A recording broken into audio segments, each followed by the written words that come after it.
ব্রহ্মপুত্রের চরে সবুজ ফসলের সমারোহ বদলে যাচ্ছে কৃষি অর্থনীতি।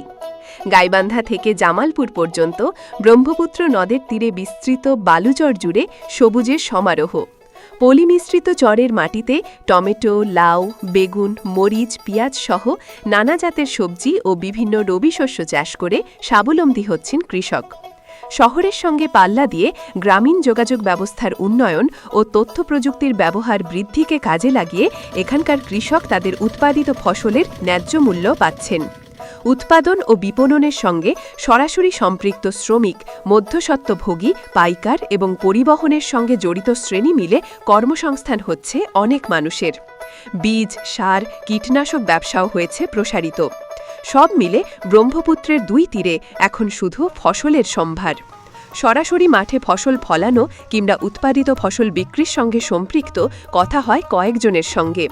ফুলছড়ি উপজেলার এরেন্ডাবাড়ি ইউনিয়নের আলগারচর গ্রামের কৃষক আমিনুল ইসলাম তিনি জানান, ব্রহ্মপুত্রের তীরে তার প্রায় ৬ বিঘা জমি, ১ বিঘা জমিতে ধান চাষে ৭,০০০ টাকার খরচ করে সর্বোচ্চ ১২,০০০ টাকার ধান পাওয়া যায়।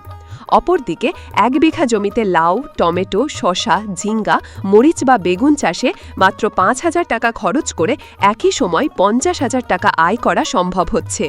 তাই এলাকার অধিকাংশ চাষি এখন আধুনিক জিনিসপত্র ব্যবহার করে লাভজনক ফসল চাষের দিকে ঝুঁকে স্বাবলম্বী হচ্ছেন।